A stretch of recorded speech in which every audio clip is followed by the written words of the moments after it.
So the new deal between the Liberals and the NDP in Ottawa could have some implications for some top banks. Yeah, it might not be good for the banks at all, Cynthia. During the election campaign, Justin Trudeau, he pledged to enact a 3% surtax on bank and insurance company profits for every dollar over $1 billion that they make. And the Liberals said at the time that it could generate $2.5 billion in revenue over the next 4 years.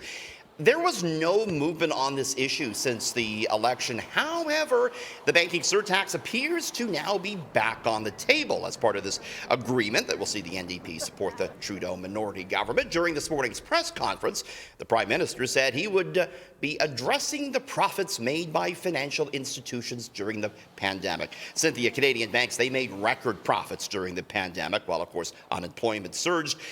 The Canadian Banking Association has previously criticized this Liberal surtax for singling out financial services. So it looks like now this could be back on the table. It could be crimping the profits at the banks. Well, and we know Jagmeet Singh has wanted to have banks make a little bit less money to share the wealth, right? Absolutely. Yeah, so interesting to see. But yes, I imagine the banks are not happy. Now let's talk about some positive news for the supply chain, because yesterday we were here talking and it was looking a little grim, but some positive news now. We were talking about CP Rail going on strike and all the implications that would have, but yeah, good news on that front. In that the strike is over as quick as it began. CP Rail has agreed to arbitration with the union, and this is good news, particularly for farmers, both here and at home, Cynthia, both at home and abroad, who were worried about getting their fertilizer they need for their crops that they're going to plant in the next few weeks. Canada is a big producer of fertilizer.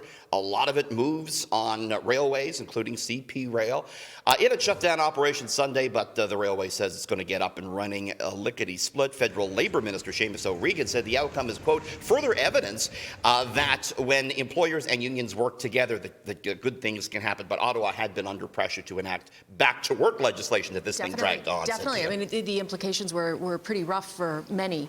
So who doesn't love a good bag of potato chips every now and then? Preaching to the choir right here, Cynthia. I have some every now and then.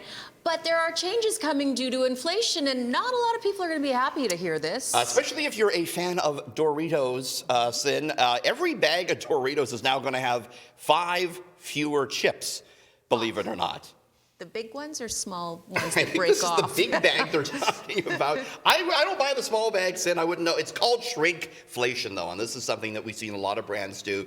It's when you get a food product that is packaged the same, it's priced the same, but you get slightly less of it. Sneaky. Yes, and that's because, these companies, the input costs are costing them more, the transportation's costing them more. They don't want to hike prices for you and I, so they're going to reduce the amount in there. You'd think 5 chips, well, what difference does this really make? But analysts say that Frito-Lay could save about $50 million by doing this. Interesting, and I wonder if the average person like us would notice 5 missing chips. Richard, might be a net benefit for yours truly, quite frankly, Sen. But already, I gotta say, it feels like there's a lot more air in those bags than chips. Yeah, like half air that we're paying for. Exactly.